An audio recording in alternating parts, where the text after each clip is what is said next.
अस्सलाम वालेकुम। उर्वास किचन लाई आपके लिए आज बेसन की रोटी। जी हाँ, आज बेसन की रोटी बनाना हम आपको सिखाएंगे। ये बहुत ही नरम और बहुत ही मज़े की होती है। इसको हमारे घर में ना पिज़्ज़ा वाली रोटी भी कहा जाता है। तो ये जो है ये शुगर पेशेंट के लिए तो बहुत फ़ायदेमंद है। सिर्फ शुगर पेशेंट के लिए नहीं, ये सिर्फ ये मोटापे को भी कम करती है। इसमें बहुत ज़्यादा तादाद में फ़ाइबर पाया जाता है, प्रोटीन पाई जाती है। तो ये हमें अपनी ग़िज़ा में ज़रूर ऐड करनी चाहिए।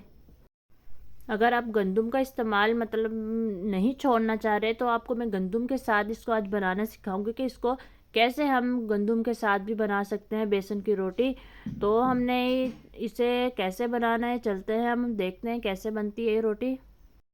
4 मीडियम साइज़ के मेरे पास प्याज है। पुदीना मेरे पास 1 प्याली जिसके मैंने पत्ते तोड़े हुए हैं। हरी प्याज मेरे पास 4 है। 10 हरी मिर्च और धनिया 1 प्याली।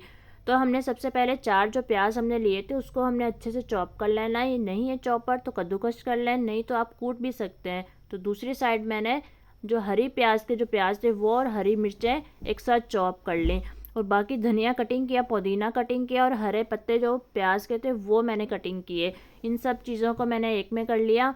और इसके अंदर मसाले ऐड करते हैं। 2 चम्मच इसमें मैंने नमक ऐड किया है। 1 चम्मच सफ़ेद ज़ीरा ऐड किया है। क्वांटिटी ख्याल से नोट करिएगा। आधा चम्मच इसमें पिसा हुआ धनिया ऐड कर दिया और आधा चम्मच इसके अंदर हल्दी जाएगी। तो जो है वो इसमें मज़े के तीखापन भी अच्छा लगता है, तो इसके अंदर हम थोड़ी मिर्च भी ज़्यादा रखेंगे।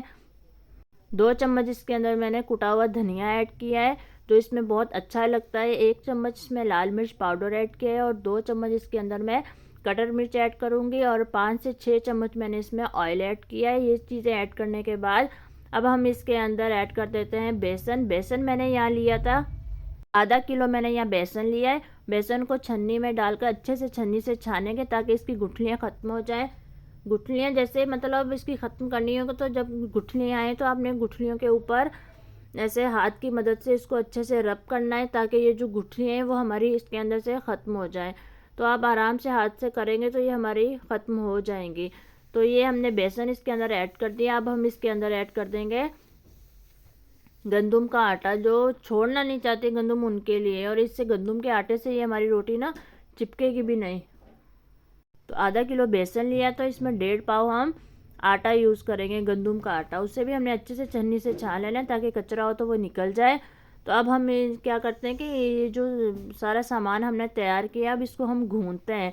तो गूँधना आपने आहिस्ता आहिस्ता हल्का हल्का कम कम पानी डालकर इसको हाथ की मदद से गूँधना है।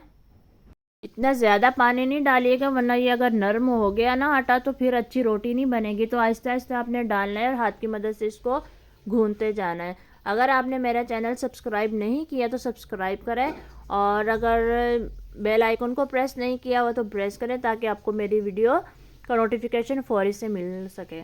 और अगर रेसिपी अच्छी लग रही है तो लाइक ज़रूर करिएगा, शेयर ज़रूर करिएगा। तो आपके लिए बहुत अच्छी अच्छी वीडियोस मैं लाती रहूँगी। ये हमारा आटा मतलब हो गया तो गूँध लिया हमने इसको। अब हमने इसको कवर करके रख देना है। आधे घंटे के बाद मैंने इसको दोबारा गूँधा है और इसको अच्छे से गूँधना है ताकि इसके अंदर कोई भी आटे का खुशका सा रह नहीं जाए। अगर रह गया तो इसके अंदर ना गुठलियाँ बन जाएंगी। तो आपने इसको अच्छे से गूँधना है।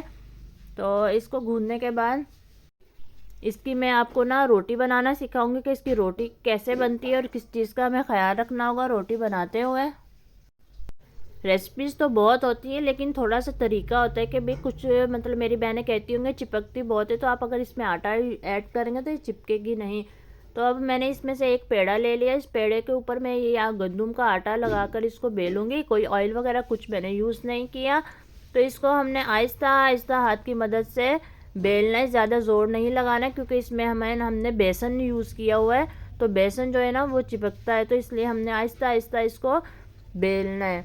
तो बेलने के बाद अब मैं इसको आपको पकाना भी सिखाऊंगी कि इसको कैसे पकाते हैं, कैसे ये ब्राउन होती है, कैसे ये क्रिस्पी होती है। तो आपने गौर से देखना है, स्किप बिल्कुल नहीं करिएगा।